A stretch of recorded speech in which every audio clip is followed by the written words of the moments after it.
Alright, so we're looking at Jack MacDonald. I've had about, I want to say, probably about 6 to 7 hours of full golf instruction with him. When he showed up to me last year, was kind of fighting to break 100, and had a pretty good athletic golf swing, but was getting very much across the line, and was fighting a big old slice. So we started kind of cleaning that up just from more of a body standpoint, changed his grip a little bit, got him to understand the kind of the path and face and how they work together. And now we're starting to just really tidy up little things from short game perspective and some mechanical stuff. So today was, we specifically talked about the backswing and the takeaway, getting it a little bit more on plane. So showing the, I believe it's the bottom one here. So yeah, you can see the bottom one, the club face and the hands really rolled inside a little bit, getting that club almost behind his rear there, and really into a position where now he's got no choice but to get there.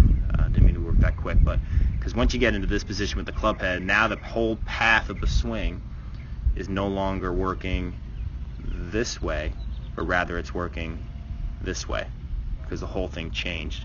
And so that's what he was doing. So he was getting caught getting back into a bad position here. And then the second portion that we talked about was his glutes.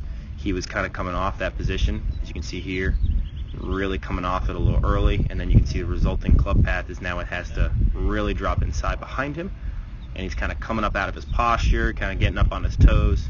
Leads to a lot of hand motion, which he said he was fighting both a draw, too much of a draw, borderline hook, and then when he tried to fix it, it resulted in a big push to almost a slice, which generally when that happens, I know for a fact that something must be happening that is forcing the hands to really do a lot of the saving. And in his case, it was he was getting too far inside here, getting way across here, and then kind of body was coming up out of the posture a little early, so then the club had to drop under, and thus the hands had to do a lot of saving. So now we look at kind of a new position here.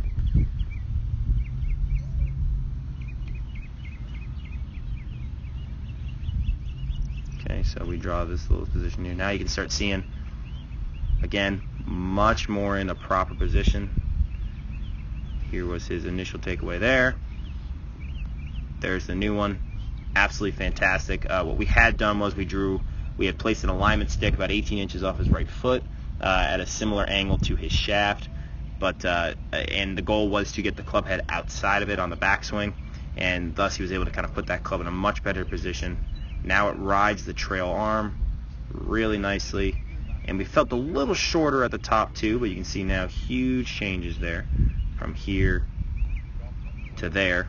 You know, pretty massive, still just a hair across the line, but you know, there's this guy named Tiger Woods that played a golf with a position very similar to this, so not an issue there. And then on the downswing,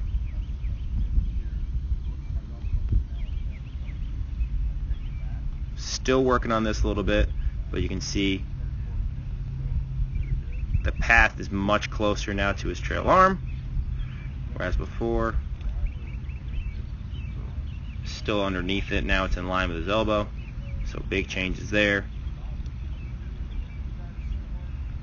Now his hands are much more in line and not standing up as much. Release pattern. If you look at the club head at the end here, you'll see here, turned over, not as much turned over, right? So you can kind of see it there, a little less turnover. Overall, better ball flight. And also too, not standing up out of his posture as much on the top as he is here at the bottom. And you can also see too, his heels off the ground, heels on the ground, right? So heels on the ground, heels off the ground. So not good, good. Okay, so just to clear everything up, back to the beginning. The overall feeling for Jack, I know he's watching this, is we want to feel on the takeaway more outside the hands, so that way we're not getting stuck underneath. Shorter backswing at the top, and then on the downswing, keeping that rear on that wall and really driving down instead, which will get that club in a much better path position. And then he just simply has to release the club more on line and hit some better shots. Okay? Best of luck, buddy.